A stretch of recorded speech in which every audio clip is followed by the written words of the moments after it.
So let's start today's tutorial. We are going to see some ALPs which is based on arithmetic operations. So the first one is to find an square root of a number. Okay, so this is going to be only for perfect squares, this ALP. So first let's try to understand the algorithm behind that, and then we will try to write the code. Okay. So suppose I have to find this an example which I have taken to understand the algorithm behind it, and then we'll write the code accordingly. So suppose I have to find the square root of a number which is 25 in this case. So I put that number into AX, and then I initialize BX with 1. Okay, and then I subtract an AX minus BX and see if the result is 0. If the result is not 0, then I increase the count. Okay, assuming that CX is initially 0. Okay, there is a counter also available, which CXI, if it is not 0, I am going to increase it with 1. Okay, and then what I am going to do is CX increase. After doing that, I am going to increase the value of CX. Okay, and if it is not 0, CX is equal to CX plus 1, and BX is equal to BX plus 2 if AX is not equal to B. This is the condition which I am going to check for AX and BX. Okay, that is by doing the subtraction and then do these two actions. One is increment of CX and increasing BX by 2. So in the next step, if you see, now since I have subtracted AX and BX, AX minus BX, okay, AX has become 24. Initially it was 25 because I have subtracted 1. So in the next line it's written 24 out here. BX has been incremented by 2. Okay, so this has become 3 now. Right, then again I am going to subtract these two. So when I subtract these two, I get 21 out here, right? And now since again this not 0 out here, I am going to increase the counter to 2, right? And then and in the next step again I am going to fetch this 21 out here in the bottom, because AX is going to be 21 now, and then BX I am incrementing it by 5. By 2, so from 3 it's become 5 now, and I am subtracting these two, it's 16. Since it's not 0, I am going to increase the counter to 3, to value 3, right? I'm going to repeat that again. I'm going to fetch 16 in the bottom, and then increase from the value of BX by 2, so from 5 it's become 7 now. I do a subtraction, I will get a value of 9 out here, right? And I increase the counter because the result is not 0 out here, right? And I do again I get this 9 back here, down here, and then I increase the value of bit. Now I subtract, I get a 0. So once I get a 0, I stop the computation out here, right? Okay, but if you see, since I have initialized CX with 0, so if I stop it out here, then the counter will remain at 4, but the desired answer is actually 5, right? Because the square root of 25 is 5. So I should have initialized CX with a value of 1. If I had done that, I would have got 5 in my CX register out here. So this is how the algorithm works. Is this clear to all of you? It's pretty simple, right? Okay, so let's take one more example and see. Now we go to find out the square root of 49. Okay, so what we do is, now let's say we are going to initialize the CX with 1 initially, and then do this comparison. Initialize BX with 1 and CX also with 1. So if you do that, now I am going to subtract 49, 1 from 49, I get an answer of 48. So since it's not an 0, the result is not a 0, I'm going to increase the counter value. So that's become 2 out here. Then I'm going to again get this 48 below here into the second row, and then increase the value of BX by 2. So I get 45. So then again I get the 45 here, increase this by 2, 5. 45 minus 5 is going to give me 40. Then increase the counter the value, that's become 4 now. I'm getting 40 below here.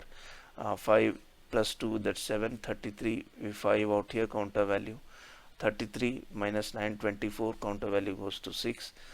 Then 24 here, 9 has become 11, 11, so the difference is now 13. So I get a counter value of 7, and here I am going to get 0, so I am going to come out of this loop, this subtraction loop. So the counter remains 7. So this is the algorithm. It's going to work fine. So now we need to write an code for this. Okay, so let's see how the code is written out here. First move the input data into the register AX. Okay, that we have seen. Move data 0 0 into the counter, right, and FF in BX. Okay, and add 0 0 to the contents of BX. Okay, so this way in the step 3 the BX gets initialized to a value of 1, right, to the value of 10, because if you add 2 to FFFF, so you get 1 here. So this gets add, when we do add 2 to FFFF, we get BX is equal to 1 out here. Now increment the contents of CX by 1. So initially it is 0, now it's become 1 here. Now we are writing subtract the contents of AX and BX, and if it is 0, okay, if 0 flag is not set, then go to step 3. If it is not 0, go to step 3, that is again add to the contents of BX. Okay, otherwise else go to step 7. Okay, step 7 is store the data of CX to offset 60. This is the final result which we are going to get. Okay, so it will if 0 is not set, it will keep repeating here. Now we'll see that what we have done is we have initialized BX as FFFF, and then we are adding this to here. So it helps in reducing one jump instruction, because from here we can now jump here. So it is actually, when we write FFFF and then add, it is getting initialized to 1. But by writing in this manner, we are instead of that, if you try to load 1 in BX, you will see that if you try to write a code, you will require 2 jump instructions. But by putting FFFF in BX and then writing add 2 to it, right, so we are actually avoiding 1 jump instructions. Okay, so let me explain the code, then it will be further more clear.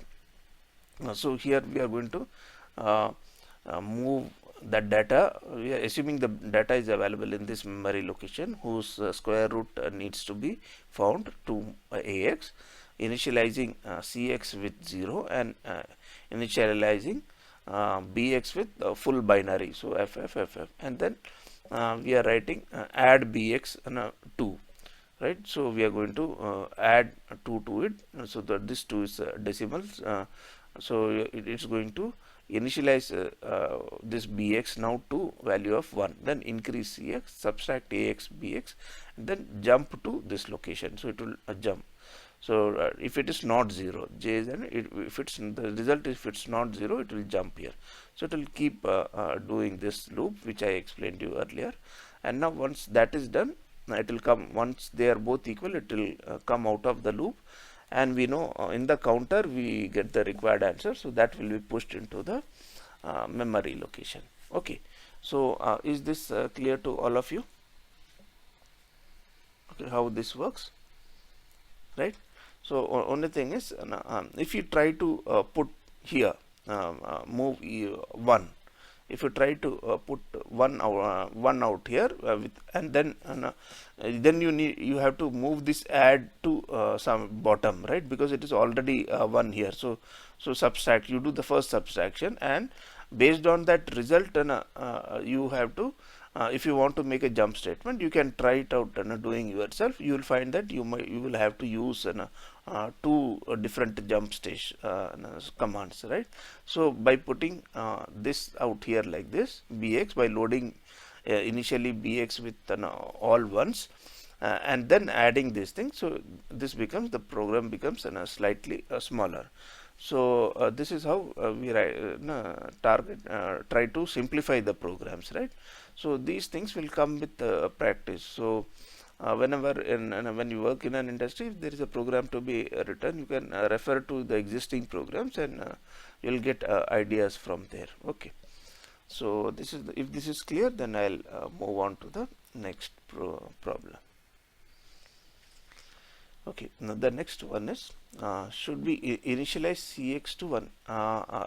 There also you will find within the loop, if you do, the program becomes simple. Okay, you can try it out. Okay, there is no issue. In case you want to understand what is the problems in putting this Cx value outside, if you initialize Cx as 1 here and Bx as 1 here. Okay, I suggest each one of you just try it out, so that you will get and understand what is the problem here, and that will give you a better insight into how to write a program. Okay, so just try this small home assignment. Move Cx as 1 out here and Bx and also as 1 here, and then try to write a program, write a subtract program after that. Okay, and then try to make an loop. So if you do that, you will try to understand how lengthy will be the code, and what you might have to use multiple jump statements. Okay, so like here what we have done, we have initialized Cx with 1 and Bx also with 1, right? Here in this table it works fine.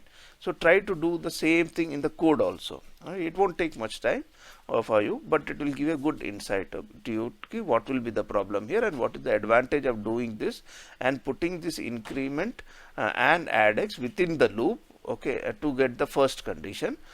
So all that you have to do is you have to put Cx is equal to 1 here, Bx is equal to 1 here, and here the first statement would be, after that would be to subtract and check whether, right, because you have already initialized with the required required conditions out here. So your subtract Ax will come on the very first line, and then based on that you will have to take a decision now whether what to do. Okay, so now if it is say if it is 0, then you have to jump and you have to come to move. Okay, if it is not happening, then you come down, right? You have to subtract. Okay, then you have to increase Cx, then you have to increase Bx, and then what? Again you have to jump back here. So essentially you will have to use two jumps if you try to put this as 1 and this as 1 and this as 1. You try it out. So you will have to use, so this becomes little more compact, that's all. Okay, and it will take lesser time for execution. Okay, so now the second question is write a program to find the minimum value in a given array. Okay, so there is an array, from there you need to find out what is the minimum value. Okay, so let me say tell you, in microprocessors generally when we feed data, an array of data, that means an n number of values data is fed in consecutive memory locations. The first memory location is generally contains the total number of data available, right? If there are 10 data, the first memory location will have a value of 10, indicating to the program that okay, this array has got 10 data, right? So whenever we fetch a data, the first will fetch the first memory location. That is not data, that is just indicating the total number of data available in that particular array, right? So here we have assign value 500 in SI and 600 in DI. So this only says that that the array is starting at 500 location, and the final result requires to be pushed into 600. So that is why this particular sentence is written like this. Okay, move the contents of SI in CL. Okay, that is the what. So what we are going to do is we are going to get into CL register the total number of data which is available in the array. So that particular count. So we have to set a counter to know okay how many data is available. So that is brought into CL, and now increment SI by 1. So if you increase the SI by now, so this pointer will now point towards the first data which is available, right? So you also need to, because you are using a counter, so CH also set to 00. So if you are using a loop, we know that the loop will see for decrease in Cx. Okay, so you have to be very careful with these things. If you don't initialize Cx, and if there is some spurious data available in Cx, and if you use a loop statement, what happens is you might initialize an CL with the required count, but if some spurious value is available in Cx, then your loop will not function very well, right? Because it will not even if CL comes to 0 and if there is some data available in CH, it will not give you the desired condition, right? So you have to always be careful with this. So you have to put 0 0 in CH also here. Now you are moving the contents of the first data you are going to get into AL, okay, from SI. This is the first data. It comes to AL.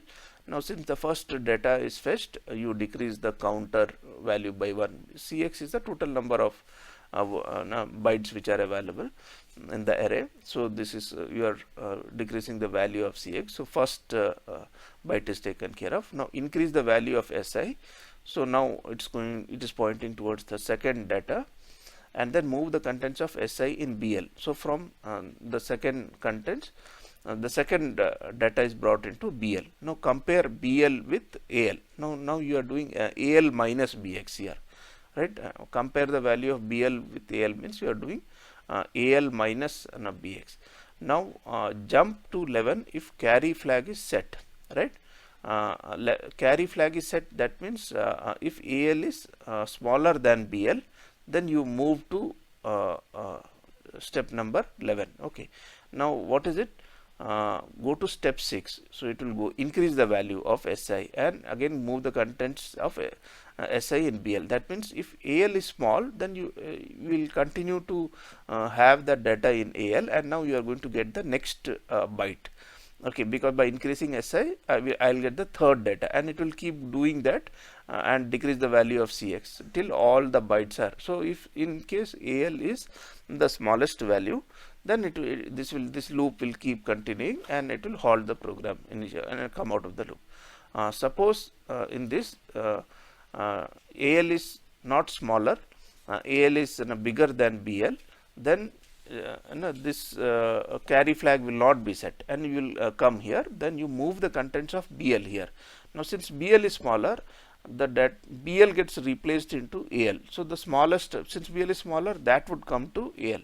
Okay, and then it will again go and fetch the next data. So when this loop completes like this, you will have the smallest number available into the AL register. Okay, and then finally you move the value of AL into the destination index wherever we want. So in this case we are putting it into 600, so it would go to 600. So is this algorithm clear to all of you? Anybody has got any doubts in this? No? Okay. So this is the program. So move SI 500, where we are getting the number of data available. Okay, so that is first initialize. This is just giving the location as the first where the array is starting into the SI. Here we are giving into the destination where the final result requires to be stored. So this is just initializing these counters. In this here we are going to get into the CL register the total number of data which is available, that is available in the first location of the array. So the data which is available in the first line of the array is the total number of bytes available. So that we are going to get into CL. CH we are going to put it 0 because we are going to use a loop command out here. So loop checks decreases the value of Cx. So we need to initialize CH with 0 0. Now increase Si and then move the first data into AL and decrease Cx. Okay, because first data has been brought. Now the Cx counter is Si. Now this Si is going to point towards the second data. Move BL. So the second data has been brought to BL register. Compare AL and BL. Okay, we are doing an AL minus BL. Now in case jump if carry. Right, jump if carry to 0417. That is, if in case AL is less than BL, then you are doing a jump, that is you are going to this 0417, which is a loop statement. So it is going to again back, it is going to loop back, get the next data out here. And in case AL is BL is less than AL, then it will, there will not be an carry here. So you are going to swap this data whatever is available in BL into AL, right? And then finally when this loop completes, you will be out of the loop, and then the smallest number will be available AN, which we are going to push it into the location specified by DI. So is this program clear to all of you? Okay, so let's move on with that. Okay, now before the next ALP, let me just introduce you to a few two more syntax commands which are there, which we didn't cover in the theory class. It is known as rep E and rep Z. Okay, rep E means they are both they are meaning the same thing. It stands for repeat if equal or repeat if 0 respectively. No, causes the succeeding instruction to be repeated as long as the compared bytes or words are equal. Okay, so if you are doing a compare statements, we write before the compare statements we are going to write rep E. So after comparing, as long as it is equal, okay, it will keep repeating it. Okay, or if it is 0, it will keep repeating it. Similarly, rep NE and rep NZ means after that we need to write compare A, B. So it will keep comparing A and B, and it will keep doing that till it is not equal to 0. Right? If they are not equal to 0, or if they are not equal, or it will keep doing that instructions till they are not 0. So these are two instructions which we are going to use, and it will be very clear once we see the example out here. Okay, another instruction which we are going to use is scan. Okay, scan, what it does is, right, if a data requires to be there is an array, and you need to search one for some particular value. Say if there is an array and you want to search if there is an say 10 in that array. So we need to initialize the register AL with the value of 10, and then just write scash B. B means byte. Okay, since AL will go along with scash B. So if you just write scash B, what it will do is now it will check what is there in AL. AL I have put 10. So it is going to now in the DI, okay, the destination index register, okay, it is going to work along with ES. The array has to start from here, given by, defined by the extra segment and DI. So it will take the first byte from this array where the starting address is given here, and it will check if it is equal or not. Okay, now if it is equal, okay, if it is equal, then it will just increase di by d plus 1 and stop. Okay, if it is not equal, it will increase with di plus 1 and take on the next byte. Okay, and then again it will do the compare. So this will keep running till these, it will scan for the entire data starting from that di location, consecutive data. It will keep checking, and it will stop only when these two data it finds a match between what is there in AL and what is available in the memory location. So it will stop there. Okay, once it is stopped there, the only problem out here, the DI will be one location ahead of where the data was available. Okay, so similarly you can do word also. In that case you need to initialize AX. Okay, this is for 80386. You can have an 32-bit data also. So is these two instructions of byte and word clear to all of you, or I can repeat it once more? Is it clear to all of you? Yeah. Okay. So so let's see. This is a program which we need to write a program for this problem statement. The problem statement goes like this: write an assembly language program, okay, to search a number in a string of 5 bytes. So the total number of bytes which are there in the array is 5. Okay, store the offset value where the element is found in dx. Like so, this offset is 0, this offset is 1, 2, 3, 4. So finally, where is that value? Whatever is the desired number, so that we are not interested in that particular number. That number we already know. So in dx register, the offset value needs to be fed. Okay, that memory location needs to be fed out here in the final value, right? And then the number of iterations used to find that number.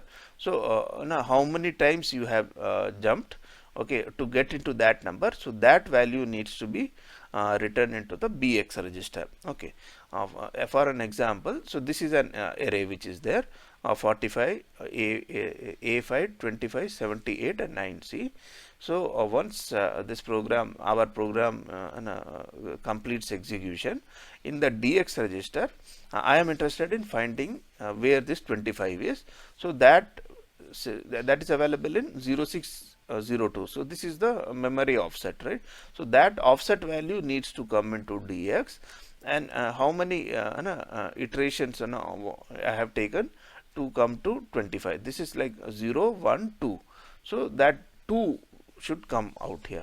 Had 25 been in place of 78, then dx would have been 0603 and bx should be 0003. Okay, so this is how this is the program which I need to write. So how do we go about doing that? So let's see, move ax 2000, right? So that is just initializing the starting location of extra segment. Okay, so this will be given to you in the exam, this extra segment location and all, right? So you don't have to worry about that. Where does this 2000 come? It is not specified out here. So just this is just an extra segment location. Okay, if it is not given, so you can assume some value for that. Okay, so extra segment, so we can't put the data directly into extra segment, so that is why we are moving it through ax. Di is the starting location 600, so that is given out here. The first location is 600 out here, right? So we need to put 600 here. Now we need to compare where the value 25 is available. So we need to get that 25 into al first. Okay, and then counter. So how long this initializing counter is to find out where our total number of items is available here. So it should stop scanning after some time, right? And also we need to find out the total number of iterations. So that is also one reason why we have initialized cx with 5 and move bx 5. So this value is now available in 5. 005 is available in cx as well as in bx. Okay, now clear destination. Okay, why we do is we know d is the direction of increasing of di, right? So if you don't clear, we have to put a 0 there, so that after doing a scan, okay, the memory location di should automatically increase. If you put di equal to 1, so it will scan in the reverse direction. That is, if you specify the di, it will scan whether this value of al is available in the location specified by di, and then it will decrease the value of di. Okay, so that is what the direction flag does, right? That we learnt in the theory class. So if you have to write clear d, so that the direction flag out here is set to 0, so that it increases di after doing the scan operation, right? So now we are writing repeat if it is not equal to 0. So we are checking for if repeat if not equal. Okay, we are writing a repeat. Okay, so that means if 25 is not it's not matching with the value which is available in the memory location, you repeat it. Repeat it means it will keep increasing the value of the di here. So it is scan b. B means for byte. So it is going to scan with the first DI location, and then it will keep repeating it. So it will keep repeating it till the value 25 is found. Okay. Now I told you the scan operation. It will stop whenever it finds that the value of AL is matching with that of the byte, but it will stop after once it is matched. It will increase the DI and then stop. Okay, that's how it does, right? Because it is a set of two instructions: scan, increase. Or if had it been the other way around, increase and then scan, what would have happened is initially you would have required to give one DI value lesser, so that it will increase and then scan, but that wouldn't have been proper. So 8086 architect, this command, it works the other way around. It will scan and increase, scan and increase. Okay, so what happens even after matching also, because that is a pair of command, even after matching also it will increase. So you have to decrease back. So it will stop after matching the value. So you need to decrease the value of DI to get back to that DI location where it matched. So that is why this decrease command is important. So you write decrease and then you move the value of that DI into DX. Okay, so that is done out here, right? So now initially BX was 5, right? So CX is, it will keep increasing every time when this repeat operation is done. So to get total number of cycles, how much it has taken, you subtract BX from CX, right? And then again you do an decrease operation out here, right?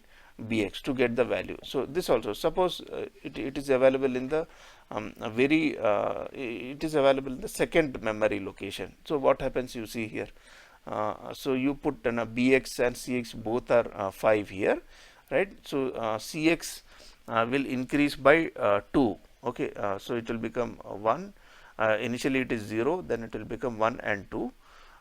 So if you subtract this, you will get 3. So you need to decrease it once more to get the value of 2, right? So this will give the total count which is available out here, right? So you can do that also. I guess you can also initialize a simple counter also. If you write an CX, can you do a simple counter also? No, because it will keep decreasing it with rep CS. So I think this is how it is to be written out here. So is this clear to all of you? Is there any doubts in this program? Sir, could you please go to the slide with the definition of scarce? Yeah, okay. Yeah, tell me. So here it says that when df is not equal to 0, then di will decrease. Yeah, that is the direction flag, right? Okay. If you set that df is equal to 0, we know we have learned that bulk transfer string operations, right? So df is the for one of the bits in the flag register, right? In that flag register, if df is 0, when it scans, if this data is not available in that byte, okay, if df is equal to 0, the di will automatically increase. Okay, if you are setting df is equal to 1, then it will keep decreasing the value of di everything. So that direction, it's just the direction of whether di will be increased with each cycle or decreased with each cycle. So that needs to be, that's why we have written here clear d, so that di is increasing. Is it okay? Okay. Yes, sir. Thank you. Okay. This is the last program we'll take on. Write an ALP to find 2's complement of a string of 100 bytes. Okay, so there are 100 bytes available, a array of 100 bytes. So here also in this program also here, okay, be careful with these address, right? So you need to know each instruction how much machine code it would take, how many bytes. Like increase is always, okay, it takes only 1 byte. So from here to here it is only 1 byte. Like move ALSI, it takes 2 bytes, right? So for exam point of view, what you need to do is don't try to calculate this, make an handout, and keep noting down. You can initially itself, if you note down somewhere on a piece of paper, right? Increase takes only 1 byte of space, right? The machine code. Move ALSI, like it takes, like, so decrease takes, okay, when you have move SI and then specific location, add immediate, and so different kinds of instructions. How much of only there are few common instructions and which are going to be there. So you can loop how much instruction, how much space it requires. Like here it indicates that it takes 2 memory bytes. So if you make a table and keep, it will be handy. You will not waste time referring it to some other table and trying to find out how many memory space. So in most probably this won't be asked this way, so this memory address won't be asked, but in case it is asked, then if you have a table, it will be handy for you, right? So now coming here, uh, 2's complement, right? So first we need to clear the direction flag. So we have moved SI 4000, that is the source where the array starts. Okay, this is the final again, and here in this case it will be another array which will be starting at 5000, right? So move CX. So this is because it is 100 bytes, so we need to initialize the counter. So we are putting 100. 64 is the hexadecimal equivalent of 100, so we are going to move that into CX register. Okay, then loads B. Okay, this we have done in our theory class, right? So what it does, it's going to increase the value. It is going to put the into AL the value which is indicated by the source, right, and source index, right? So it is going to put that value into the source, into AL register here, right? And negate AL. That means it's going to make 2's complement here out of that value, and then stores BS. So what it is going to do, it is going to push the data which is available in AL register into here. So only thing is here it is going to be load CL. It is going to take the destination index, okay, from the source and DS. Okay, whereas in DI it is going to take it from DS, from ES and DI. It is going to push that data here. So initially we need to initialize the ES and DS with some value. It could be, it has to be the same values, because here it is saying no, it is not specified, it has to be different offset values. So we can initialize AS, DS and ES with the same values. Also in this program, we are not assuming that the total number of bytes in the array is available in the first and the first byte out here. Okay, even the first byte is negated and being pushed there. Here we are assuming that the data is starting from 4000 available at this location, and separately we are saying that the total number of data available is 100. Okay, in case that is not the case, maybe if I want to give an similar problem for your exam, maybe I can tell, okay, the data available in SI, okay, the first column of the SI is the total number of data which the total number of elements in the array. In that case, you need to move the first element into CX, and then the counter will get initialized, and that same value needs to be pushed to DI also. You should not negate that value first. Okay, the same data gets pushed to the first location of the DI, and then subsequently we do this operation. From the second byte onwards, we do the negation and use the load as and store as commands. Okay, and then a loop not 0. So this is based on the counter. As long as the counter is not 0, it will keep fetching the data into AL register from SI and pushing the data into from the AL register to the location which is specified by DI. So you remember these two instructions, right? Load SB is getting the data byte into the AL register and increasing SI. If it increases the SI of its own after loading it. Similarly, store SB stores the current value into the DI and increase DI. Okay, only a few things we need to remember out here is SI works in conjunction with, in these commands, in conjunction with DS segment, and DI works with extra segment. So if you want to write a full program, you have to specify the values of correctly specify the values of excuse me, DS and ES also. Okay, so that's all for today. I think these are the four problems. So just makes for these problem try to do it yourself, and you will get a hang of it. The first one, right, where we said I think the first one I told you, just try to initialize these values with 1 and see if you are able to make a small program, a smaller, more efficient program. Try to do that, and you will understand what is the issue with initializing these with 1 instead of 0 0 and FFF. Okay, if there are any doubts, you can ask me now. Otherwise, we will call it off for today. Okay, thanks.